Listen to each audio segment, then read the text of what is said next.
Bab 6297. Mendengar bahwa Zhongquan ingin tinggal di Aorus Hill lebih lama. Orang yang paling bahagia ternyata adalah Paman Charlie, Nicholas. Dia tidak bisa menahan tawa dan berkata, "Saudara Wade, sebaiknya kamu tinggal di rumah ini. Masih ada kamar kosong. Hidup bersama, kita bisa minum, dan mengenang masa lalu. Dan mengobrol tentang masalah keluarga." Zhongquan berkata, "Saudara An, saya tidak akan tinggal di rumah. Itu terlalu mengganggu. Lebih nyaman tinggal di Shangri-La. Jika ingin minum, mengenang masa lalu, dan mengobrol tentang urusan keluarga, saya bisa datang kapan saja. Perjalanannya tidak jauh dan transportasinya nyaman." Nicholas ingin membujuknya, tapi Charlie langsung berkata, "Kakek, saya meminta Tuan Chen untuk membeli villa ini di lereng Bukit Chem Elises. Kecuali yang di sebelah, yang kadang-kadang saya gunakan, yang lain semuanya kosong. Saya meminta Orvel untuk mengatur seseorang untuk menyiapkan satu set untuk Anda." Kebetulan Orvel menghabiskan sebagian besar waktunya di kaki gunung. "Saya memintanya untuk datang dan mengurus kehidupan sehari-hari Anda. Jika Anda ingin tinggal di kota, biarkan Orvel mengantar Anda langsung ke sana." Zhongquan tersenyum dan berkata, Oke, ini lebih nyaman. Karena konferensi pers besok akan diadakan di Shangri-La. Saya akan tinggal di sana malam ini dan pindah ke sini setelah konferensi pers. Lingkungan di sini bagus dan jauh lebih tenang dibandingkan East Cliff. Charlie, minta saja Orvel mengemudikan mobil untukku. Kamu tidak perlu mengurus kehidupanku sehari-hari. Saya dalam keadaan sehat sekarang dan dapat hidup sendiri. Nicholas yang berada di samping mau tidak mau bertanya padanya, "Saudara Wade, mengapa kamu tidak membawa satu atau dua anak untuk menjagamu ketika kamu datang ke Aorus Hill kali ini?" Zhongquan memandang Charlie, lalu berkata pada Nicholas, "Jangan takut untuk mengatakannya dengan lantang dan membuatmu tertawa. Saat front bencana menyerang kita sebelumnya, di antara keturunan keluarga Wade, kecuali Charlie, tidak ada seorang pun yang memiliki tulang punggung. Mereka semua pengecut yang rakus hidup dan takut mati." Kemudian, Charlie menundukkan bagian depan dan meminta mereka satu persatu untuk tinggal di makam leluhur untuk berduka atas leluhur keluarga Wade. Nicholas menjatuhkan rahangnya karena terkejut dan berseru, "Mereka semua, ya." Zhongquan tertawa canggung. "Putra, putri, cucu, dan kerabat bermarga Wade. Semuanya berjalan lancar. Kecuali putriku yang secara khusus diizinkan oleh Charlie untuk mengurus makanan dan kehidupan sehari-hariku di East Cliff. Tidak ada orang lain yang bisa meninggalkan tempat itu dalam waktu 3 tahun tanpa izin Charlie." Nicholas melebarkan matanya dan tanpa sadar menatap Charlie. Melihat wajah Charlie yang tenang seolah-olah apa yang dia katakan tidak ada hubungannya dengan dia dengan ragu bertanya kepada Zhongquan, "Saudara Wade, dengan begitu banyak orang di sana, bisnis keluarga Wade seharusnya sangat terpengaruh, bukan?" Mendengar pertanyaan Nicholas, Zhongquan tersenyum canggung. Rasa malunya ada di sini. Setelah orang-orang ini menyerahkan bisnisnya, mereka menyerahkannya kepada manajer profesional sesuai dengan keinginan Charlie. Ada penilaian kinerja yang ketat serta standar penghargaan dan hukuman bagi para manajer profesional ini. Hasilnya, aturan bisnis awal, skala, dan margin keuntungan terus meningkat. Dan biayanya juga telah berkurang banyak. Meskipun gaji para manajer profesional itu juga sangat tinggi. Gaji tersebut jauh lebih rendah dibandingkan gaji dan tunjangan yang diberikan keluarga Wade kepada rakyatnya sendiri. Ini setara dengan mengurangi biaya dan meningkatkan efisiensi. Jadi, baiklah bagi orang-orang itu untuk tinggal di sana, di gunung. Nicholas tidak menyangka akan mendapat jawaban seperti itu. Ia tersenyum tak berdaya dan berkata, "Terkadang, kami memang lalai dalam mengatur dan mengekang rakyat kami sendiri. Ini juga merupakan masalah yang sulit dihadapi oleh banyak keluarga." Zhongquan tersenyum dan berkata, "Saya menemukan jawabannya nanti. Jika anggota keluarga kita tidak memiliki kemampuan ini, biarkan saja mereka duduk santai menikmati pencapaiannya. Mereka tidak harus tetap pada posisi semula dan makan gratis. Sebaliknya, berikan posisi tersebut kepada orang yang mampu, dan mereka hanya perlu mengorbankan sebagian dari rasio dividen. Jika orang yang mampu dapat meningkatkan basis pendapatannya, mereka tidak harus bekerja, namun bisa mendapatkan lebih banyak. Nicholas mengangguk setuju dan berkata, ini juga merupakan cara yang baik untuk menyelesaikan masalah. Zhongquan tersenyum dan berkata, saya sudah melepaskannya sekarang. Meski keluarga Wade tidak sebesar keluarga An sekarang. Hal ini telah memungkinkan semua anggota keluarga Wade dan kerabat serta tulang punggung keluarga Wade untuk mencapai kebebasan finansial. Selama mereka mengelola uang di tangannya dengan baik, mereka bisa hidup mewah. Jadi kini keluarga Wade tidak perlu memikul tanggung jawab dan beban berlebihan apapun terhadap mereka. Bab 6298.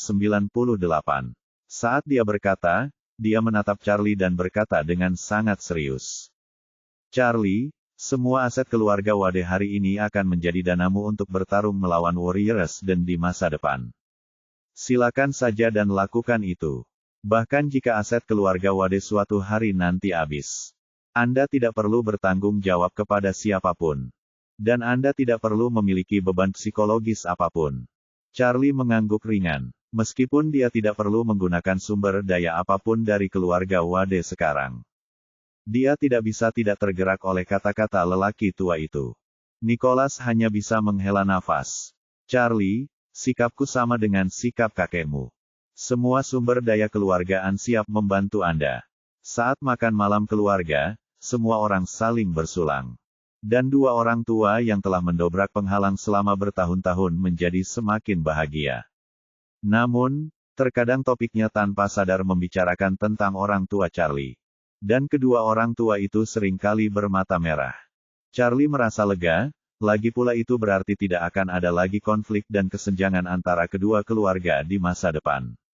Orang tuanya selalu memiliki hubungan yang sangat baik ketika mereka masih hidup. Jika roh-roh di surga melihat bahwa kedua orang tua itu telah mengesampingkan dendam masa lalu mereka, mereka pasti akan senang. Setelah makan dan minum, Zhongquan mengobrol lama dengan kakek nenek Charlie sebelum bangun dan mengucapkan selamat tinggal dengan permintaan maaf. Charlie meminta Orvel untuk mengemudi dan pertama-tama mengirim Zhongquan ke Shangri-La. Dan kemudian dia kembali ke rumah. Konferensi pers besok dijadwalkan pada sore hari. Pagi harinya, kedua orang tua dan ketiga paman Charlie akan bertemu dengan Pollard dan istrinya yang telah kembali dari bulan madu. Menyusun proses dan garis besar isi konferensi pers untuk memastikan konferensi pers sore hari berjalan lancar. Di malam hari, Charlie tidak bisa tidur dalam waktu lama. Mendengar laju nafas Claire di sampingnya pelan dan pelan. Dia tahu bahwa dia tertidur. Dia masih memikirkan apa yang dikatakan neneknya kepadanya. Meskipun dia tidak pernah berpikir untuk memiliki anak. Perkataan neneknya masih menanamkan benih di hatinya. Warisan garis keturunan secara tidak kasat mata telah memikul tanggung jawab yang besar dan tidak dapat disangkal di pundaknya. Ia mempunyai tanggung jawab untuk membiarkan garis keturunan peninggalan orang tuanya terus diwariskan. Manusia akan selalu mati. Bedanya, ada orang yang meninggal, dan garis keturunan yang diturunkan dari era Homo sapiens pun putus. Namun beberapa orang meneruskan garis keturunan ini. Sekarang ada 8 miliar orang yang hidup di dunia ini. Dan ada 8 miliar garis keturunan panas. Di antaranya, pasti ada bagian dari garis keturunan yang bisa bertahan selama ribuan atau puluhan ribu tahun. Atau bahkan sampai saat-saat terakhir kepunahan manusia. Dan pasti ada bagian dari garis keturunan yang akan mati ketika jarum detik menunjuk ke jaringan manapun. Mungkin detik terakhir, mungkin detik ini, atau mungkin detik berikutnya. Charlie tidak bisa menjamin berapa lama garis keturunannya akan bertahan di masa depan.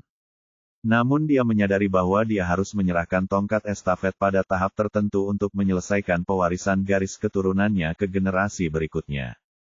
Hidup adalah perlombaan estafet. Ketika orang-orang di jalur lain sedang menyerahkan tongkat estafet, orang yang menjalankan seluruh perjalanan dengan diam-diam ditakdirkan untuk kesepian seumur hidup. Memikirkan hal ini, dia tidak bisa menahan tawa pada dirinya sendiri. Dalam 20 tahun terakhir, yang dia pikirkan hanyalah balas dendam kepada orang tuanya. Dia tidak pernah memikirkan kehidupan seperti apa yang harus dia jalani. Dalam beberapa tahun terakhir pernikahannya dengan Claire, dia bersikeras pada inferioritas sebagai pecundang dan rasa saling menghormati di antara keduanya. Kemudian, dia melanjutkan dengan rasa bersalah karena menyembunyikan identitasnya dan rasa hormat yang tidak berubah di antara keduanya. Kelanjutan ini ibarat roket yang diluncurkan ke luar angkasa. Anda tidak perlu khawatir tentang itu. Ia akan terbang dengan kecepatan konstan di luar angkasa, tanpa berbelok atau melambat. Ini sama stabilnya dengan elektrokardiogram orang mati tanpa fluktuasi. Dan Charlie benar-benar sedikit takut saat itu. Dia takut jika dia tidak bisa mengalahkan Victoria dan dibunuh olehnya. Garis keturunan orang tuanya akan terputus. Bagaimana dia harus menghadapi arwah orang tuanya di surga? Dengan pemikiran ini, dia tidak bisa menahan diri untuk berbalik. Melihat Claire yang sedang tidur di sampingnya, dia bertanya dengan lembut. Istriku, bagaimana kalau kita mulai berpikir untuk memiliki anak? Charlie hanya berbisik pelan, tak menyangka Claire bisa mendengarnya. Tapi Claire menutup matanya dan berkata dengan bingung. Suamiku, baru-baru ini, akhir-akhir ini aku benar-benar sangat sibuk. Bagaimana kalau menunggu 2 tahun untuk punya bayi? Charlie terkejut oleh suaranya, dan setelah melihat lebih dekat, dia menemukan bahwa dia seharusnya berbicara dalam tidurnya. Terkadang orang tidak bisa membedakan antara mimpi dan kenyataan dalam mimpi. Jika seseorang kebetulan bermimpi tentang seseorang dalam mimpi, dan seseorang menanyakan pertanyaan padanya dalam kenyataan, dia akan langsung membawanya ke dalam mimpinya, lalu menjawab dengan linglung. Charlie juga menebak bahwa Claire seharusnya sedang bermimpi saat ini. Tapi dia tidak tahu apakah jawabannya tulus atau asal-asalan. Tapi dia tidak terlalu ingin bertanya, jadi dia menatapnya dengan lembut dan berkata dengan lembut. Tidak apa-apa, masih banyak hal yang harus aku lakukan, kamu bisa memikirkannya nanti. Claire sepertinya mendengar kata-katanya, terkikik, dan bergumam genit. Terima kasih suami, atas pengertianmu, kamu yang terbaik. Bab 6299. Saat ini, di sebuah rumah Buddha di Gunung Putuo, seorang wanita dengan temperamen luar biasa sedang duduk dengan tenang di halaman sambil menatap langit berbintang. Hari ini cuaca turun tajam, dan angin dingin dari utara menerbangkan awan di langit. Seluruh langit penuh bintang, sungguh menakjubkan. Wanita ini adalah ibu Charlie, Margaret. Meskipun Gunung Putuo terletak lebih jauh ke selatan, cuaca lembab dan dingin sangat tidak tertahankan. Namun Margaret hanya mengenakan jubah tipis sambil memeluk tangan di depan dada. Menatap ke langit, dan matanya yang indah bersinar di bawah langit berbintang. Sister Sun keluar dari sayap kiri sambil memegang mantel. Letakkan mantel itu di bahu Margaret, dan berkata, Nyonya, sudah terlambat, Anda harus istirahat. Mata Margaret berbinar karena air mata. Dia tidak membiarkan air matanya mengalir, tapi tersenyum dan berkata, Sunia, ayah mertuaku bertemu orang tuaku hari ini. Dan Charlie juga ada di sini. Saya pikir mereka seharusnya saling memaafkan. Sunia mengangguk, dan berkata dengan hormat dan sedih. Nyonya, ayahmu membenci ayah mertuamu selama bertahun-tahun. Dan sekarang mereka akhirnya memahami satu sama lain. Ini adalah hal yang baik untuk dia dan ayah mertuamu. Jika mereka tahu kamu masih hidup suatu hari nanti, mereka pasti akan lebih bahagia. Margaret menggelengkan kepalanya, menghela napas, dan bergumam pelan. Ini berbeda. Orang tuaku akan sangat bahagia. Tapi ayah mertuaku mungkin lebih kesepian. Bagaimanapun, Chang Ying tidak akan pernah kembali. Ini terlalu kejam baginya, seorang lelaki tua yang hampir berusia 80 tahun. Margaret tahu bahwa suka dan duka setiap orang tidak pernah bisa dimengerti satu sama lain. Ketika orang-orang berada dalam situasi yang sama, mereka akan berbagi suka dan duka. Tapi begitu seseorang sampai ke darat lebih dulu, orang yang ditinggalkan hanya akan merasa semakin kesepian. Jika salah satu dari sekolah menengah gagal dalam ujian masuk perguruan tinggi bersama-sama, dan semua orang menghadapi situasi yang sama bersama-sama, itu akan membuat semua orang merasa lebih santai. Namun jika orang lain menunggu kesempatan untuk diterima di universitas, hanya menyisakan satu orang yang naik kereta untuk bekerja di selatan pada akhir Agustus. Bahkan jika orang ini senang dengan keadaan temannya, dia hanya akan merasa lebih kesepian dan tidak berdaya di hatinya. Karena dia tidak hanya kehilangan kesempatan untuk belajar, namun juga kehilangan kenyamanan psikologis yang mampu menghasilkan empati yang kuat. Ada dua masalah yang mengganggunya selama 20 tahun. Pertama, ketika semuanya sudah berakhir di masa depan, bagaimana dia harus menghadapi putranya dan menjelaskan kepadanya bahwa dia telah melewatkan begitu banyak waktu dalam hidupnya. Yang lainnya adalah saat menghadapi ayah mertuanya. Bagaimana Anda menjelaskan kepadanya bahwa putranya Chang Ying sudah tidak ada lagi, tetapi dia masih hidup? Memikirkan hal ini, dia merasakan sakit di hatinya. Perasaan hidup sendiri selama 20 tahun sama sekali tidak membuatnya merasa beruntung. Sebaliknya, hal itu membuatnya menderita sepanjang waktu. Apalagi tidak bisa melihat putra satu-satunya selama 20 tahun merupakan siksaan yang tidak manusiawi baginya. Melihat ekspresi sedih Margaret, Sunia segera berbicara untuk menghiburnya. Nyonya, jangan pikirkan hal-hal ini untuk saat ini. Ten, Wade dan ayahmu telah berdamai, dan itu merupakan hal yang baik bagi mereka berdua. Selain itu, mungkin diperlukan waktu bertahun-tahun untuk menyelesaikan Warriors dan mengapa kamu harus khawatir tentang apa yang akan terjadi di masa depan? Margaret mengangguk dengan lembut dan berkata, meskipun Warriors dan telah kehilangan 4 Earl, ini bukan pukulan serius bagi mereka. Charlie akan menghadapi lebih banyak kesulitan dan rintangan di masa depan. Terakhir kali, Maria memintanya untuk berbicara dengan keluarga Rothschild tentang serangkaian model AI paling canggih. Saya merasa dia harus mengambil inisiatif.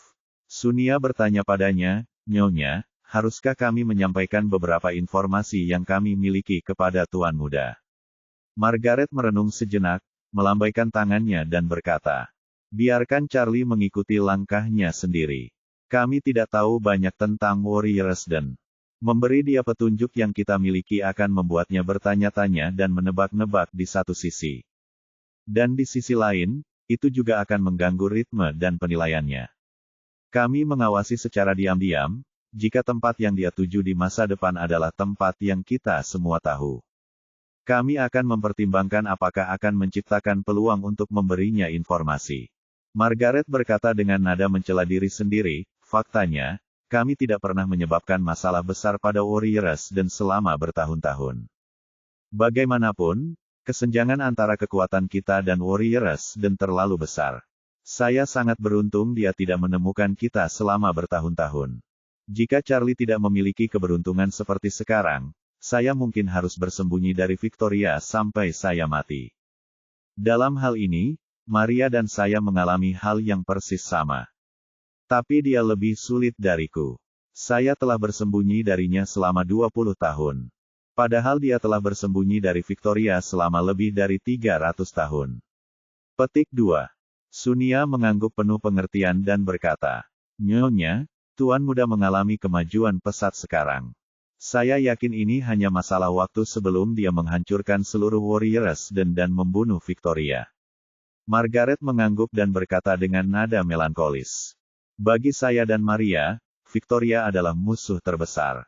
Tetapi bagi Charlie, Victoria hanyalah permulaan. Yang ada di 10.000 pegunungan adalah tantangan terbesarnya. Bab 6300. Charlie, yang berada di Aurus Hill, dan ibunya Margaret, yang berada jauh di Gunung Putuo, sama-sama tidak bisa tidur sepanjang malam. Ketika Claire bangun, dia melihat Charlie berbaring di sampingnya dengan mata terbuka. Dan tanpa sadar bertanya kepadanya, suamiku, kapan kamu bangun? Charlie, yang sedang memikirkan hal-hal acak, bahkan tidak menyadari kalau Claire sudah bangun. Dia kembali sadar ketika mendengarnya berbicara, dan buru-buru berkata, saya baru bangun beberapa saat yang lalu, dan saya masih bingung. Claire bertanya dengan prihatin, apakah kamu tidak tidur nyenyak tadi malam? Tidak terlalu. Charlie tersenyum dan berkata, mungkin aku baru bangun pagi-pagi sekali. Saya minum anggur dengan klien saya tadi malam, dan otak saya belum pulih. Claire mengangguk dan tiba-tiba teringat sesuatu. Wajahnya memerah dan dia berkata dengan malu-malu. Sayang, aku memimpikanmu tadi malam. Charlie berpura-pura terkejut dan bertanya kepadanya. Apa yang kamu impikan tentang aku? Claire berkata, awalnya aku bermimpi kita pergi makan malam bersama. Elsa ada di meja makan. Elsa punya pacar baru dan berkata dia akan membawanya ke kita. Akibatnya, begitu kita duduk untuk makan, kamu tiba-tiba bertanya padaku. Charlie secara kasar menebak apa yang sedang terjadi. Tapi dia hanya bisa berpura-pura bodoh dan bertanya padanya. Apa yang aku tanyakan padamu? Claire ragu-ragu sejenak, matanya mengelak, dan berkata. Saya lupa detailnya, sepertinya tidak pantas.